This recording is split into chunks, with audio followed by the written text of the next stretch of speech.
untuk perkara nomor 59 PHP Kabupaten Nia Selatan dibuka dan dinyatakan terbuka untuk umum.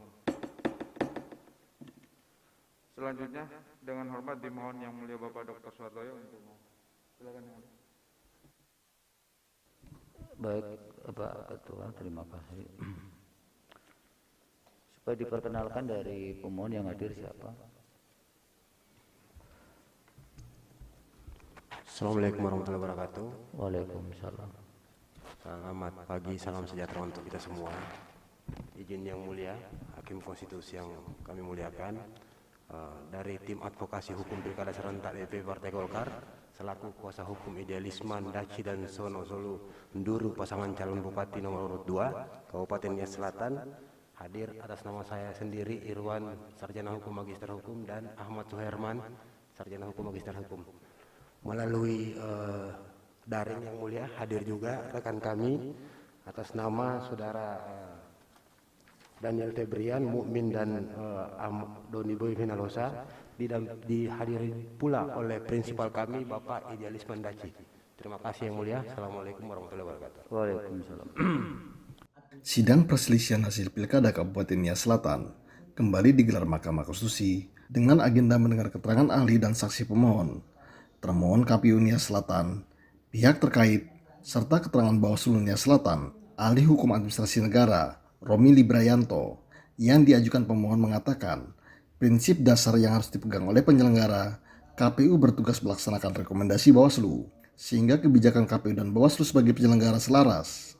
Menurut Romi, desain penyelenggara pemilu sudah memiliki spesifikasi masing-masing, di mana KPU memiliki kewenangan pelaksanaan teknis, sedangkan Bawaslu bertugas melakukan penilaian. Dengan desain tersebut, KPU tidak memiliki kewenangan untuk melakukan penilaian. Penyelenggara pemilu ini masing-masing telah memiliki spesifikasi khusus.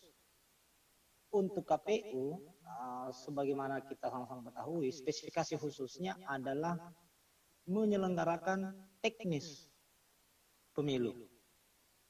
Jadi basisnya adalah tahapan. Nah, sementara untuk Bawaslu itu spesifikasi khususnya adalah melakukan penilaian terhadap misalnya apakah itu ada pelanggaran atau misalnya ada kesalahan administratif atau misalnya ada. Ahli hukum tata negara Marwar Sihaan yang diajukan pihak terkait mengatakan pelanggaran terstruktur, sistematis, dan masif harus dilihat apakah pelanggaran itu dilaksanakan karena adanya perintah yang terstruktur, direncanakan secara sedemikian rupa, dan terjadi dengan dampak yang luas. Karena pelanggaran TSM memiliki dampak yang besar, Bawaslu bahkan juga diberi kewenangan untuk menanganinya. Marwar juga mengatakan, rekomendasi ataupun putusan Bawaslu harus menjadi sesuatu yang dilaksanakan KPU. Sementara ahli dan pengamat pemilu Titi Anggraini yang diajukan oleh termohon KPU Nia Selatan dalam perkara ini, dalam keterangannya mengatakan, kerangka hukum pemilihan masih belum tersusun dalam satu naskah, sehingga kerap menimbulkan kebingungan dan diuji ke Mahkamah Konstitusi.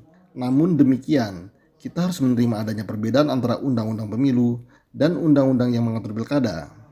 Lebih lanjut, Titi mengatakan, ketika KPU sudah melakukan penetapan hasil, maka rekomendasi Bawaslu yang berpengaruh pada hasil, penanganannya bergeser seluruhnya ke Mahkamah Konstitusi. Apalagi laporan itu juga menjadi dalil permohonan pemohon.